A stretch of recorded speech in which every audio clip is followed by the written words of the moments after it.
Chapter 1. The Early Life of Adam Smith. Adam Smith was born in a small Scottish town called Kirkcaldy, near Edinburgh, on June 5, 1723. His father, also named Adam Smith, was a lawyer and a customs officer. Sadly, he passed away 2 months before Adam was born.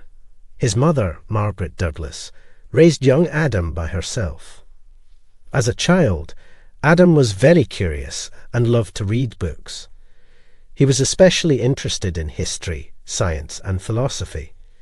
His mother noticed his love for learning and decided to give him the best education possible. So, she enrolled him in the Burgh School of Kirkcaldy.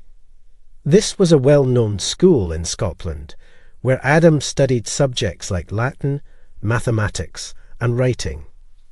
Adam proved to be a brilliant student, and his teachers were very impressed by his intelligence and hard work. When he was only 14 years old, he won a scholarship to study at the University of Glasgow. This was an incredible opportunity for someone so young. Adam's mother was very proud and supported him as he left home to pursue his education. At the University of Glasgow, Adam Smith studied a wide range of subjects. He took classes in mathematics, natural sciences, logic, and moral philosophy. He was particularly fascinated by the teachings of his professor, Francis Hutcheson. Hutcheson was a great thinker who believed in the importance of personal freedom and the power of kindness. These ideas would later influence Adam Smith's own theories on economics and society. After studying at Glasgow for 3 years, Adam Smith won another scholarship. This time, it was to study at the prestigious Balliol College at the University of Oxford in England. While at Oxford, Adam continued to explore various subjects, focusing on the classics, modern languages, and philosophy. However, Adam Smith was not very happy with the quality of education at Oxford. He felt that the professors were not as enthusiastic about teaching as those at the University of Glasgow. Nevertheless, he made the best of his time there and continued to develop his love for learning. In summary, Adam Smith's early life was defined by his curiosity, intelligence, and passion for education. His experiences at the Burgh School of Kirkcaldy, the University of Glasgow, and the University of Oxford, which shaped the foundations of his future work as a philosopher and economist. During his time at the University of Glasgow, Adam Smith was exposed to many new ideas and perspectives. He was deeply influenced by the Scottish Enlightenment, a period of intellectual and cultural growth in Scotland. This movement encouraged people to use reason, logic, and evidence to understand the world around them. The Scottish Enlightenment had a significant impact on Adam's thinking and would later shape his groundbreaking theories. One of Adam's favourite subjects at Glasgow was moral philosophy. He attended lectures by Francis Hutcheson, a leading figure of the Scottish Enlightenment. Hutcheson believed that humans had a natural sense of compassion and empathy towards others, and he emphasized the importance of moral values in society. These ideas resonated with Adam and inspired him to think about the role of ethics in economics. After completing his studies at Glasgow, Adam Smith moved on to Balliol College at the University of Oxford, thanks to a scholarship he received.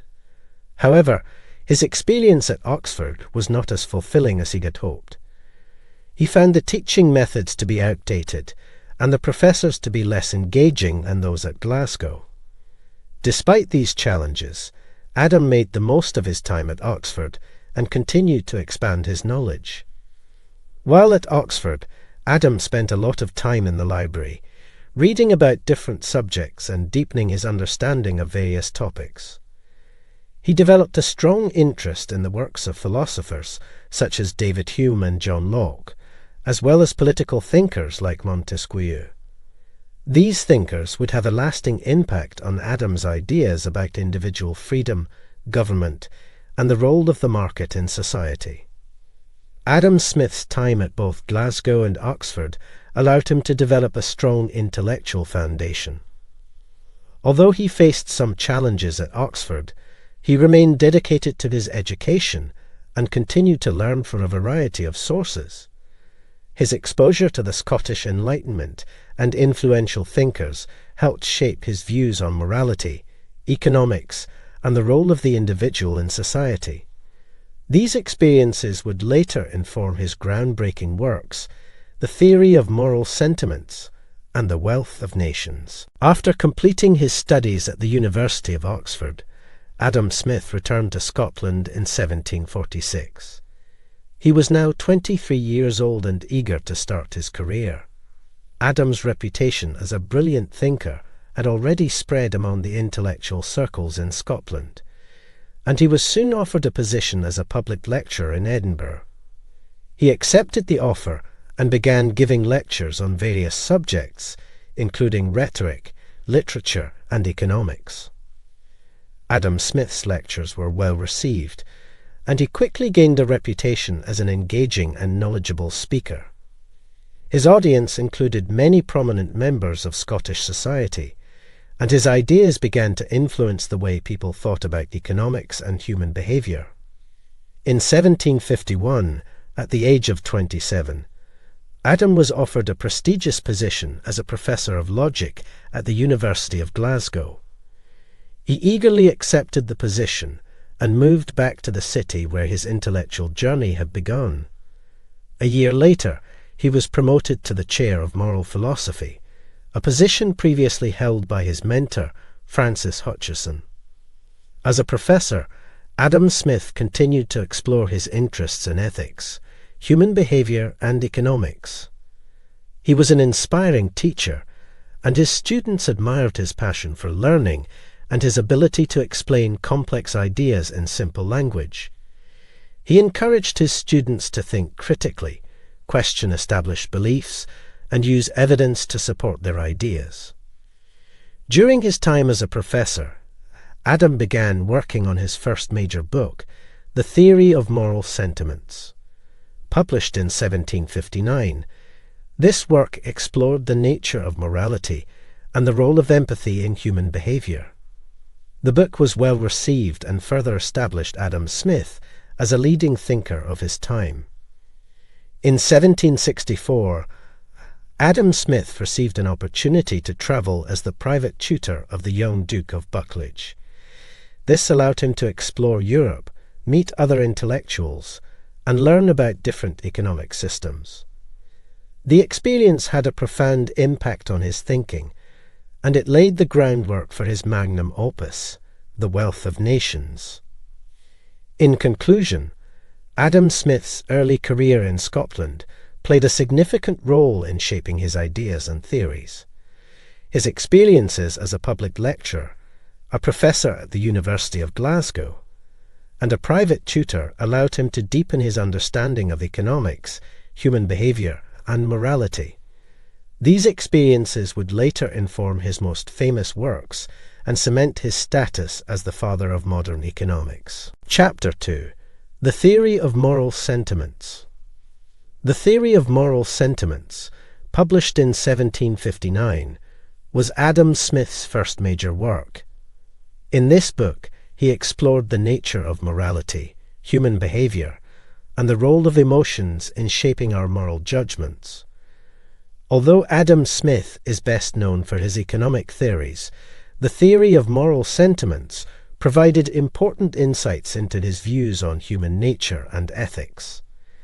These ideas would later influence his thoughts on economics and society.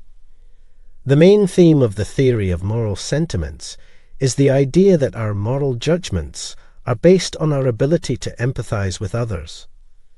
Smith believed that humans have a natural capacity for empathy, which he called sympathy. This sympathy allows us to put ourselves in another person's position and feel what they feel. It is this ability to share emotions and experiences that forms the basis of our moral judgments and our sense of right and wrong. In the book, Smith argues that our sense of morality is not purely based on reason or logic. Instead, it is a complex interplay between our emotions, our ability to empathize with others, and the social norms and values that we learn from our surroundings. This perspective was groundbreaking at the time, as it challenged the dominant view that morality was a product of rational thought. The theory of moral sentiments is organized into 7 parts, each discussing different aspects of morality, human behavior, and social interaction. Throughout the book, Smith uses a combination of philosophy, psychology, and real-life examples to illustrate his ideas and make them accessible to a wide audience. By exploring the nature of morality and the role of empathy in human behavior, the theory of moral sentiments provided important insights into the human condition. These ideas would later form the basis for Adam Smith's groundbreaking economic theories as he sought to understand how individuals, driven by their emotions and moral values, interact within a market-based society. In the theory of moral sentiments, Adam Smith delves into the concept of sympathy and its role in moral judgment. According to Smith, sympathy is our innate ability to feel and share the emotions of others. It is through this emotional connection that we are able to evaluate and make judgments about the actions and behavior of others. Smith believed that when we observe the actions of another person, we naturally imagine ourselves in their position. By putting ourselves in their shoes, we are able to feel the emotions they might be experiencing. It is this shared emotional experience that allows us to form moral judgments about the rightness or wrongness of their actions. For example, when we see someone being kind and generous to others, we can imagine the happiness and gratitude that the recipients of their kindness might feel. This shared emotional experience leads us to view the kind person's actions as morally good.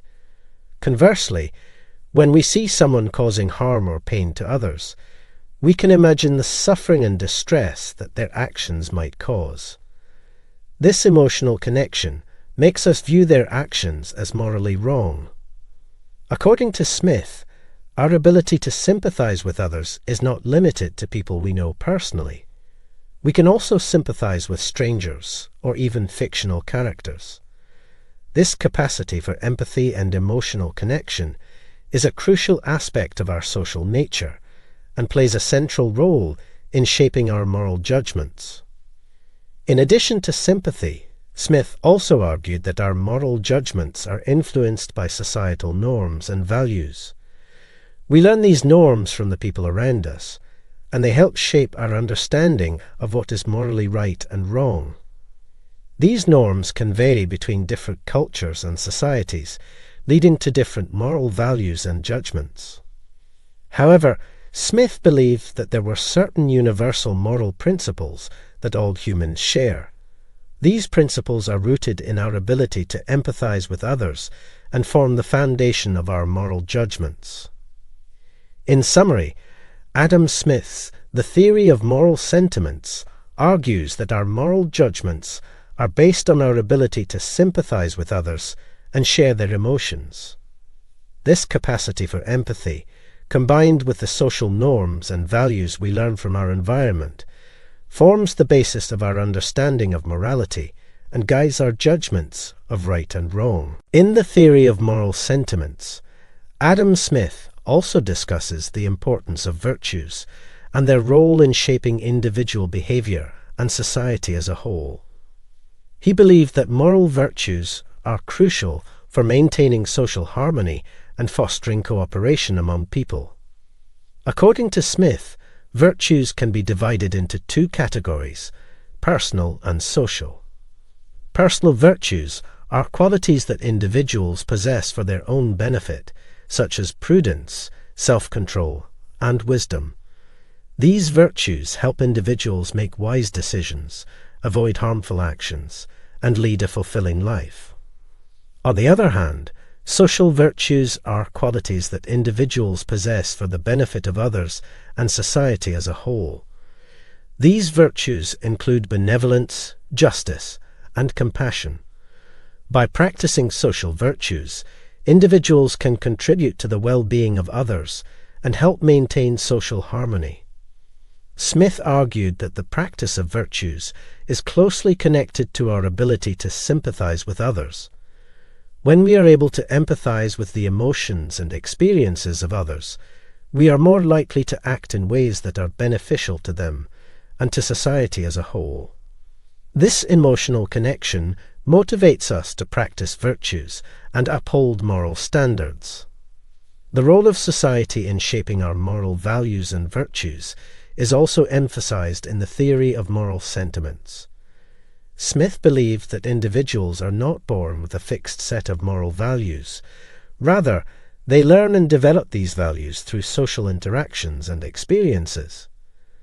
Society plays a crucial role in teaching individuals about the importance of virtues and the consequences of their actions. Smith also recognized that different societies might have different moral values and standards, as they are influenced by factors such as culture, religion, and historical context. However, he believed that certain fundamental moral principles, such as the importance of empathy and the practice of virtues, are universal and shared by all human beings. In conclusion, Adam Smith's The Theory of Moral Sentiments highlights the importance of virtues and the role of society in shaping our moral values. By practicing virtues and empathizing with others, individuals can contribute to social harmony and the well-being of their community.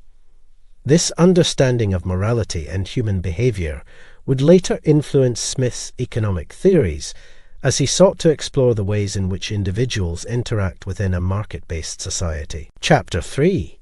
The Wealth of Nations. The Wealth of Nations, published in 1776, is Adam Smith's most famous work and a foundational text in the field of economics. In this book, Smith explored the principles of economic growth, the division of labor, and the role of free markets in promoting prosperity. His ideas have had a profound impact on economic theory and policy, earning him the title of the Father of Economics. The full title of the book is An Inquiry into the Nature and Causes of the Wealth of Nations, which reflects Smith's motivation to understand the factors that contribute to the economic success of nations. He was particularly interested in identifying the policies and institutions that could promote prosperity and improve the living standards of the population. At the time of its publication, the dominant economic theory was mercantilism, which emphasized the accumulation of wealth through trade surpluses and the acquisition of gold and silver. Mercantilist policies often involved protectionist measures, such as tariffs and subsidies, to promote domestic industries and discourage imports. However, Adam Smith believed that mercantilism was a flawed approach to economic growth. He argued that the true source of a nation's wealth was not the accumulation of gold and silver, but rather the productivity of its labor force. By increasing productivity and promoting efficient resource allocation, nations could achieve higher levels of output and prosperity. To support his argument, Smith introduced several key concepts in The Wealth of Nations, such as the division of labor, the invisible hand, and the benefits of free trade. He also provided a detailed analysis of various economic systems and their impact on productivity, wages, and living standards. Throughout the book, Smith used real-world examples and empirical evidence to illustrate his ideas and make his arguments more accessible to a wide audience. His clear writing style and logical organization of ideas helped The Wealth of Nations become a highly influential text in the field of economics. In summary, Adam Smith's motivation for writing The Wealth of Nations was to explore the nature and causes of economic prosperity. By challenging the prevailing mercantilist ideas and introducing groundbreaking concepts, Smith laid the foundation for modern economic theory and the study of the market-based economy. One of the key concepts introduced by Adam Smith in The Wealth of Nations is the division of labour, which he argued was a crucial factor in increasing productivity and promoting economic growth. The division of labour refers to the process by which tasks and responsibilities are divided among specialised workers, each focusing on a specific aspect of the production process. Smith believed that dividing labour into specialised tasks allowed workers to become more efficient and skilled at their jobs, leading to increased productivity. He illustrated this idea with the famous example of a pin factory. In the factory, instead of each worker producing an entire pin from start to finish, the production process is divided into several smaller tasks, such as drawing out the wire, cutting it, sharpening the point, and attaching the head. By focusing on a specific task, each worker can become highly skilled and efficient, leading to a dramatic increase in the number of pins produced. The division of labour also encourages innovation and technological advancements, as workers and entrepreneurs look for ways to improve the efficiency of their specialised tasks. This can lead to the development of new tools and machinery, further increasing productivity and driving economic growth. However, Smith also acknowledged that the division of labour could have some negative consequences, such as the potential for worker alienation and the loss of craftsmanship. He believed that the benefits of increased productivity and economic growth outweighed these drawbacks, but he also emphasized the importance of education and social policies to address these issues. In addition to the division of labour, Smith also discussed the factors that influence productivity, such as the availability of capital and the accumulation of knowledge. He argued that investments in infrastructure, education, and technology could help increase productivity and support economic growth. Overall, the concept of the division of labour and its impact on productivity is a central theme in The Wealth of Nations. By highlighting the benefits of specialisation and the importance of investing in human capital and innovation, Adam Smith laid the foundation for our modern understanding of economic growth and development. Another groundbreaking concept introduced by Adam Smith in The Wealth of Nations is the idea of free markets and the invisible hand. Smith argued that markets, when allowed to function freely without excessive government intervention, could efficiently allocate resources and promote economic growth. This idea challenged the prevailing mercantilist policies of the time, which often involved protectionism and heavy government regulation. According to Smith, a free market is one in which individuals are free to buy, sell, and produce goods and services without government interference, except for enforcing basic rules and protecting property rights. In a free market, prices are determined by the forces of supply and demand, which help allocate resources to their most productive uses. The invisible hand is a metaphor used by Smith to describe the self-regulating nature of a free market. He believed that when individuals pursue their own self-interest, they unintentionally promote the overall well-being of society. This is because, in a competitive market, producers must create goods and services that consumers want at the lowest possible cost to remain profitable. As a result, resources are allocated efficiently, and the overall standard of living improves. Smith also argued that free markets encourage innovation and technological advancements, as producers and entrepreneurs look for ways to improve their products and lower their costs. This drive for innovation and efficiency further contributes to economic growth and prosperity. One of the most important implications of the invisible hand concept is the idea that government intervention in the economy should be limited. Smith believed that excessive regulation could disrupt the natural functioning of markets and reduce economic efficiency. However, he also recognized that there were certain situations in which government intervention might be necessary, such as providing public goods or addressing market failures. In conclusion, the concepts of free markets and the invisible hand are central themes in The Wealth of Nations. By advocating for minimal government intervention and emphasizing the self-regulating nature of markets, Adam Smith challenged the dominant mercantilist ideas of his time and laid the foundation for classical and modern economic theory. His insights into the workings of market economies continue to influence economic policy and our understanding of the world today. Chapter 4. Contributions to Economics. One of Adam Smith's most significant contributions to economics is his advocacy for laissez-faire policies and economic freedom. Laissez-faire, a French term meaning let do or let go, is an economic philosophy that emphasizes minimal government intervention in the economy and maximum individual freedom. Smith believed that the best way to promote economic growth and prosperity was to allow individuals and businesses to operate freely, without excessive regulations or restrictions. He argued that when people are free to make their own economic decisions, they are more likely to pursue activities that benefit both themselves and society as a whole. This idea is closely connected to the concept of the invisible hand, which suggests that individuals pursuing their self-interest can inadvertently promote the common good.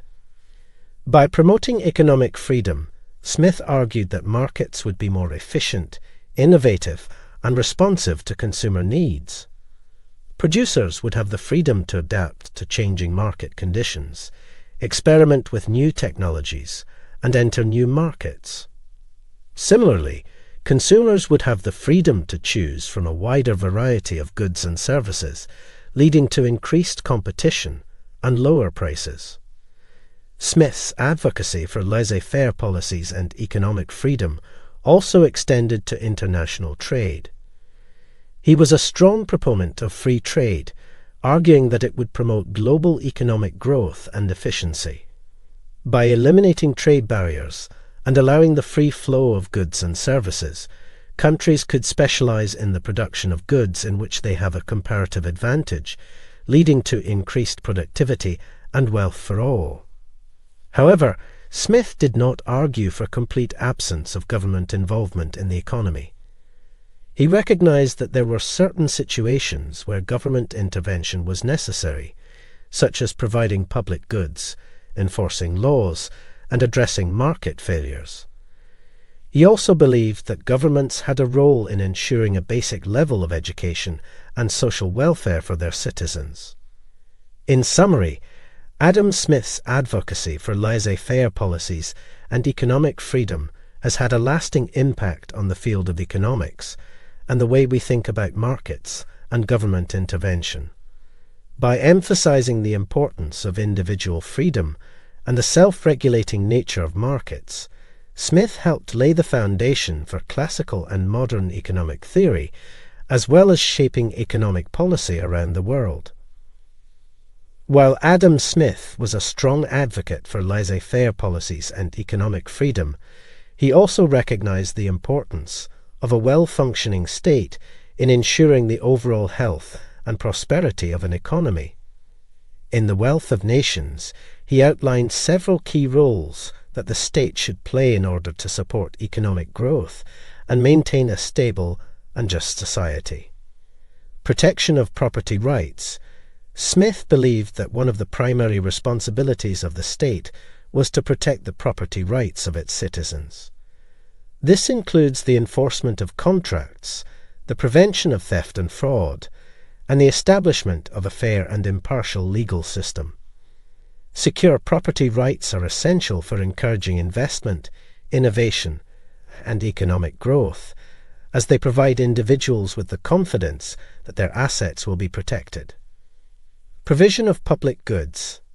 Smith also recognized that there were certain goods and services that the market might fail to provide efficiently or at all. These public goods, such as infrastructure, national defense, and basic education, are essential for the smooth functioning of the economy and the well-being of society. Smith argued that it was the responsibility of the state to provide these goods, as they often have benefits that extend beyond the individuals who use them directly. Addressing market failures.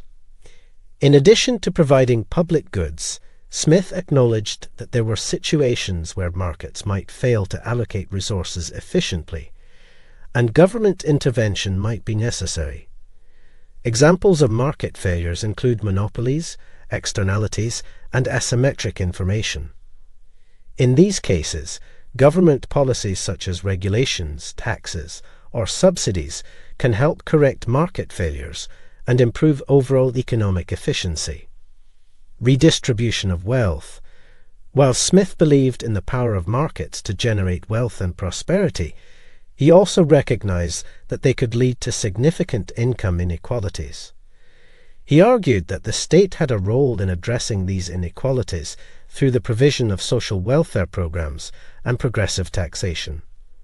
By ensuring a basic level of economic security and opportunity for all citizens, the state can help maintain social cohesion and prevent unrest. Maintaining macroeconomic stability. Although the concept of macroeconomic stability was not fully developed in Smith's time, his ideas laid the groundwork for future economists to explore the role of the state in managing economic fluctuations. He recognized the importance of a stable currency and low inflation for maintaining a healthy economy, and suggested that the government should have some role in managing the money supply. In conclusion, Adam Smith's contributions to economics extend beyond his advocacy for laissez-faire policies and economic freedom. He also provided valuable insights into the role of the state in the economy, emphasizing the importance of property rights, public goods, and addressing market failures. These ideas have had a lasting impact on the field of economics and continue to shape our understanding of the relationship between markets and government intervention.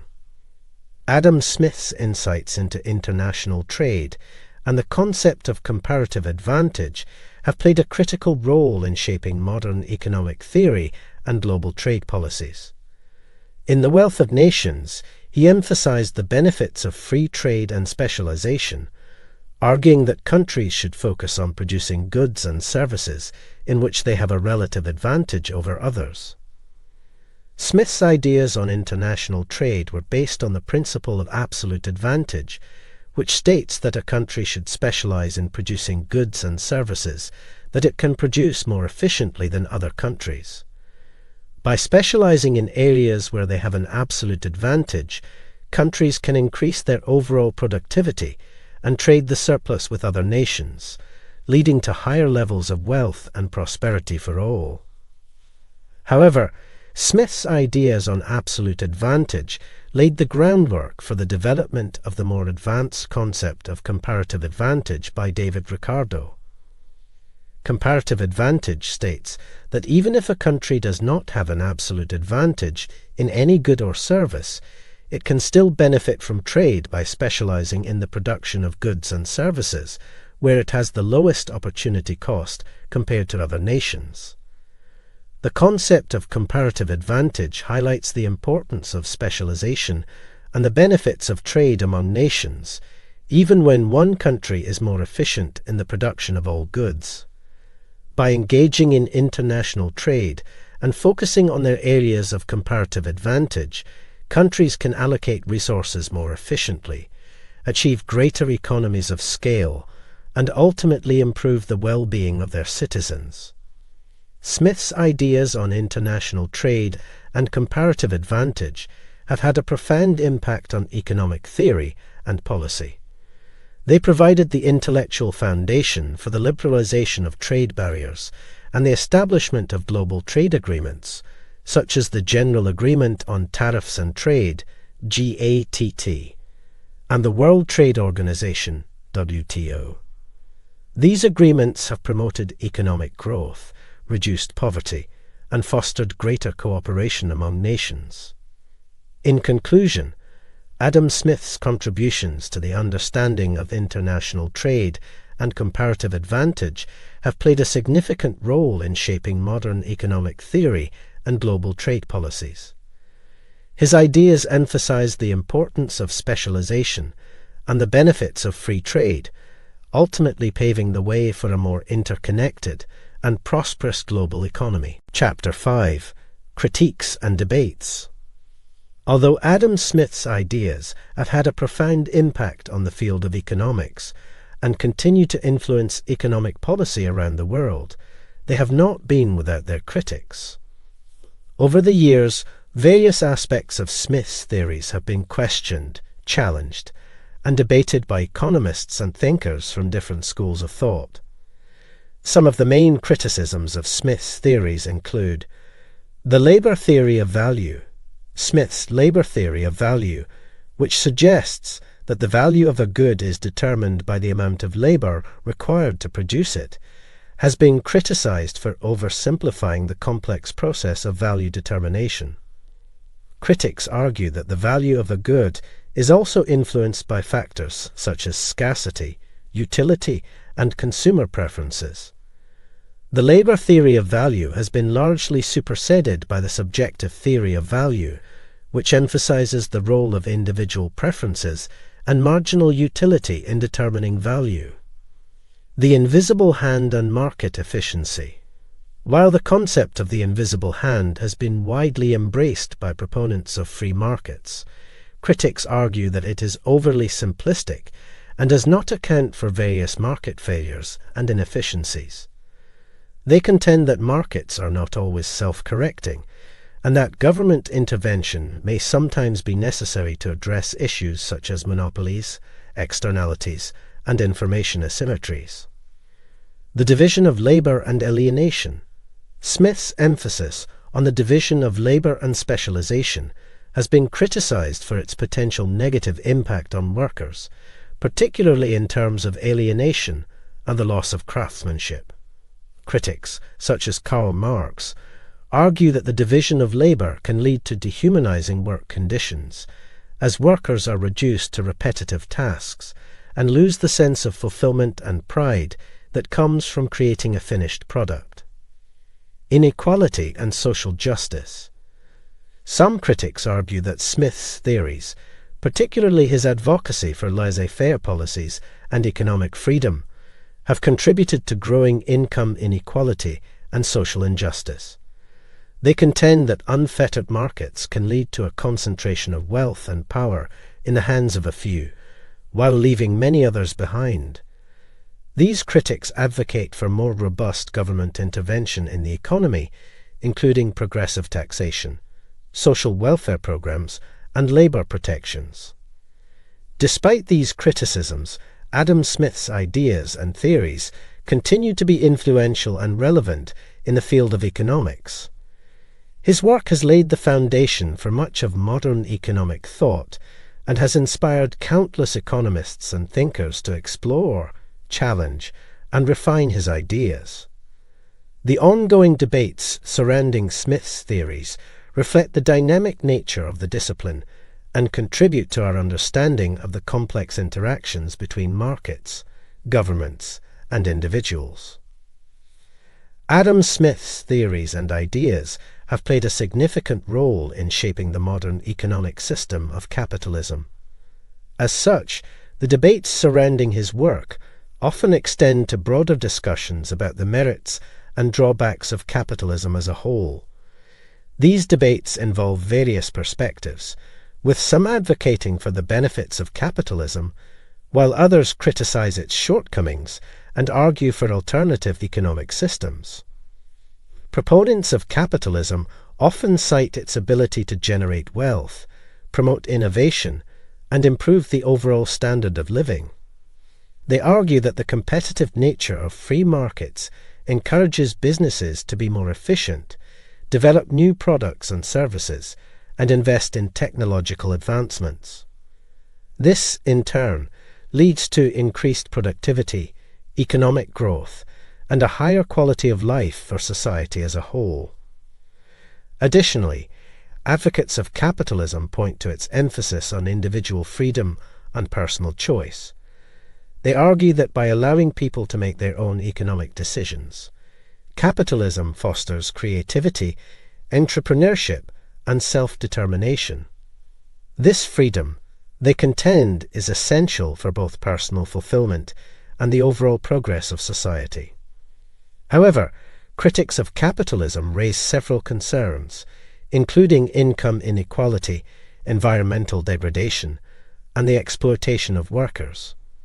They argue that capitalism's focus on profit and growth can result in significant disparities in wealth and opportunity, as well as the depletion of natural resources and the degradation of the environment.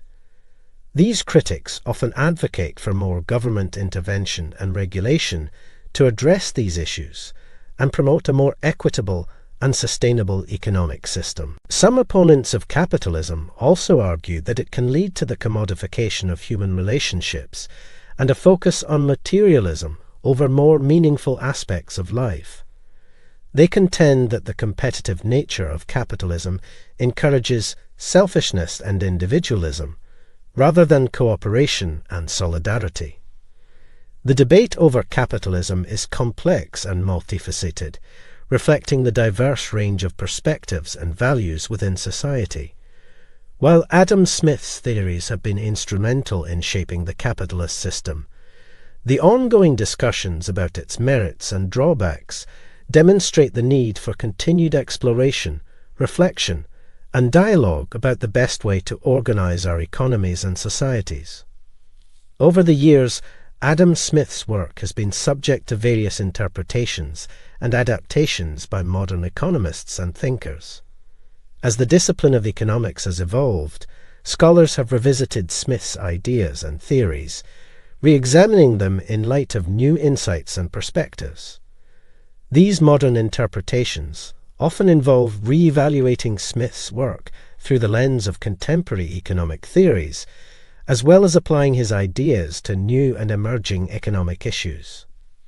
One prominent example of this is the reinterpretation of Smith's ideas within the context of behavioral economics. While Smith's theories were primarily based on the assumption of rational, self-interested individuals, behavioral economists have sought to incorporate insights from psychology and other social sciences to develop a more nuanced understanding of human behavior. By examining how factors such as cognitive biases, emotions, and social influences can impact economic decision-making, these researchers have expanded and enriched our understanding of Smith's theories, such as the concept of moral sentiments and the role of sympathy in shaping economic behavior. Another modern interpretation of Smith's work involves the examination of his ideas within the context of globalization and international economic relations. As the world has become increasingly interconnected, economists have revisited Smith's theories on international trade, comparative advantage, and specialization to better understand the dynamics of global economic integration. This has led to a renewed interest in Smith's work and its relevance for addressing contemporary challenges, such as trade imbalances, global inequality, and the impact of multinational corporations on local economies. Environmental economics is another area in which Smith's ideas have been reinterpreted and applied to modern challenges. While environmental issues were not a primary focus of Smith's work, his ideas on the efficient allocation of resources and the role of markets have been adapted to address problems such as climate change, pollution, and resource depletion. By examining how market mechanisms and government policies can be used to promote sustainable development and resource conservation, environmental economists have built upon Smith's ideas to develop new solutions for today's ecological challenges. In summary, the modern interpretations of Adam Smith's work demonstrate the enduring relevance and adaptability of his ideas, as well as the ongoing importance of his contributions to the field of economics. By revisiting and reinterpreting Smith's theories in light of contemporary perspectives and challenges, economists and thinkers have enriched our understanding of his work and expanded its application to a wide range of economic issues.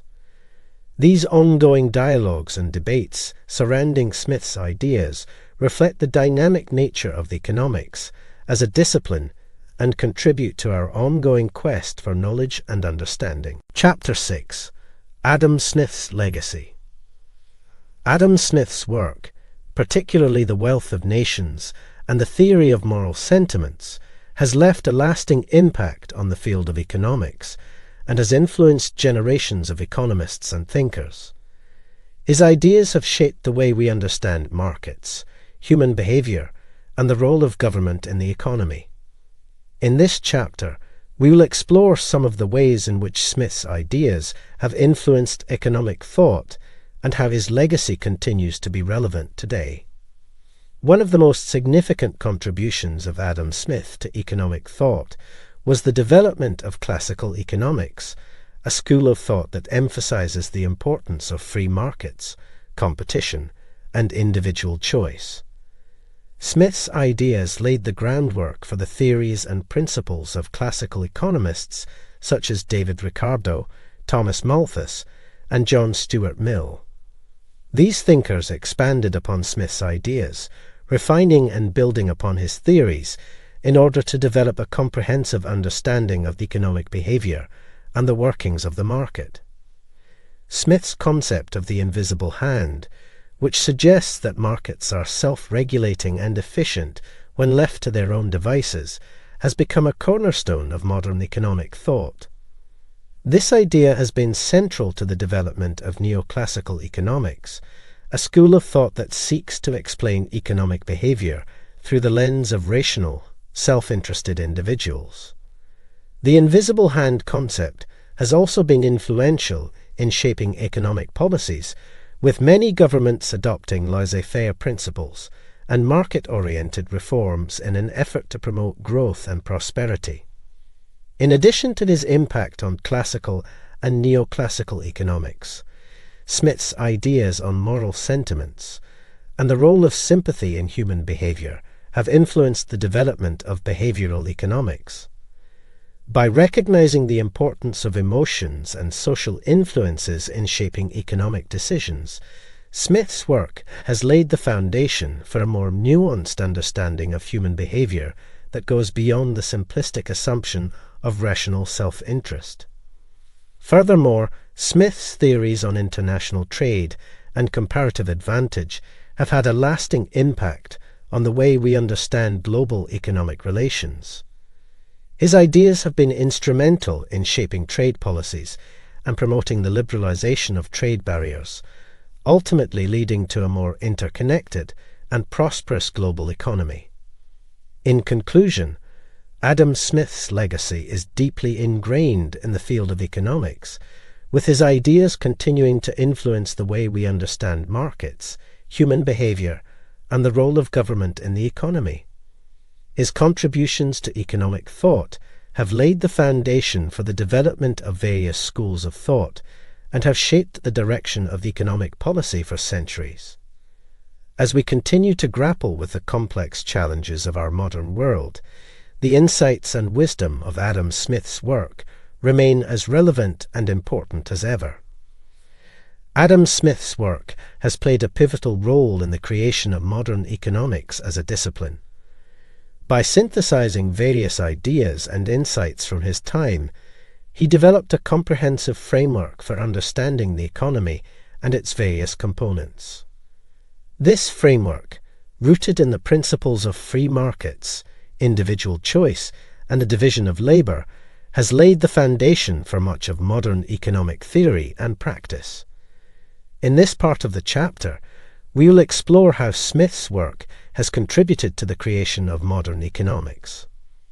One of the most significant aspects of Smith's work is the systematic approach he took to studying the economy.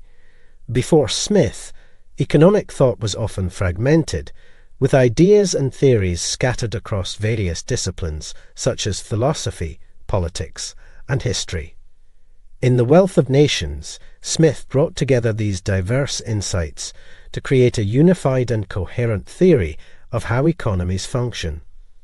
This comprehensive approach laid the groundwork for the development of economics as a distinct discipline, with its own set of principles, theories, and methodologies. Smith's emphasis on empirical observation and evidence-based analysis also played a crucial role in shaping modern economics. By basing his theories on real-world observations and examples, Smith demonstrated the importance of grounding economic thought in empirical evidence. This emphasis on evidence-based analysis has become a hallmark of modern economics, with researchers and policymakers alike relying on data and rigorous empirical methods to develop and test their theories. Another important aspect of Smith's legacy is his focus on the role of institutions and the importance of good governance in fostering economic prosperity. Smith recognized that while markets are powerful drivers of growth and innovation, they require a stable and supportive institutional framework to function effectively. His insights on the importance of property rights, the rule of law, and sound fiscal policy have informed much of modern economic thought on the role of institutions in promoting growth and development. Finally, Smith's work has also played a critical role in shaping modern economic policy. His ideas on free markets, minimal government intervention, and the importance of competition have been influential in the development of market-oriented economic policies around the world.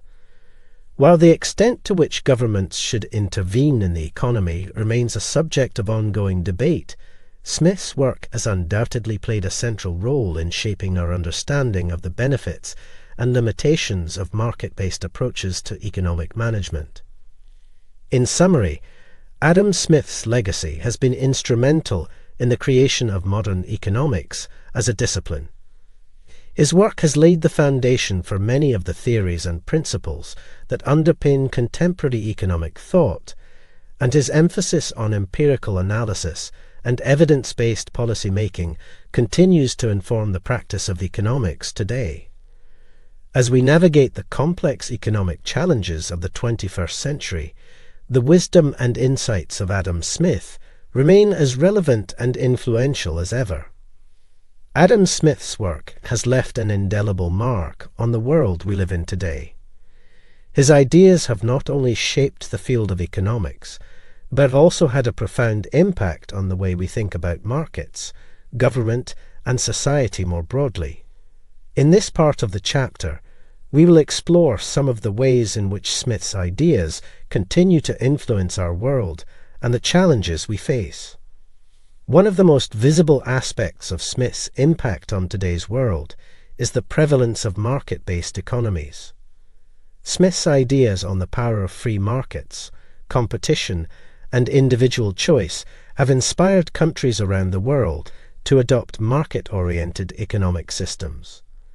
While the specific policies and institutions of these systems vary from country to country, the core principles of Adam Smith's work are clearly evident in the widespread embrace of market-driven approaches to economic management. Smith's ideas on international trade and comparative advantage have also had a lasting impact on global economic relations. His insights on the benefits of trade and the importance of specialization have informed trade policies and contributed to the liberalization of trade barriers. As a result, global trade has expanded significantly over the past few centuries, fostering economic growth, job creation, and increased prosperity for many nations. In addition to shaping economic policies and institutions, Smith's work has also had a significant impact on the way we think about human behavior and social relations. His insights on moral sentiments, the role of sympathy, and the importance of social norms have informed the development of fields such as behavioral economics and social psychology. By recognizing the complex interplay of emotions, social influences, and rational decision-making, Smith's work has contributed to a more nuanced understanding of human behavior and its implications for economic and social policy. Smith's ideas on the role of government in the economy have also had a lasting impact on policy debates around the world. While Smith advocated for minimal government intervention in the market, he also recognized the importance of public goods, infrastructure, and the provision of basic services. This balance between the benefits of markets and the need for government action has informed policy debates on issues such as income inequality, taxation, and the provision of public services. Finally, Smith's emphasis on the importance of institutions and the rule of law has had a lasting impact on our understanding of the factors that contribute to economic growth and development. His work has inspired researchers and policymakers to focus on the role of institutions in fostering stable, prosperous societies, and has informed efforts to promote good governance, transparency, and the rule of law in countries around the world. In conclusion, Adam Smith's legacy is still deeply felt in today's world, shaping our economic systems, policy debates, and understanding of human behavior. As we continue to grapple with the complex challenges of globalization, inequality, and environmental sustainability, the insights and wisdom of Adam Smith's work remain as relevant and influential as ever.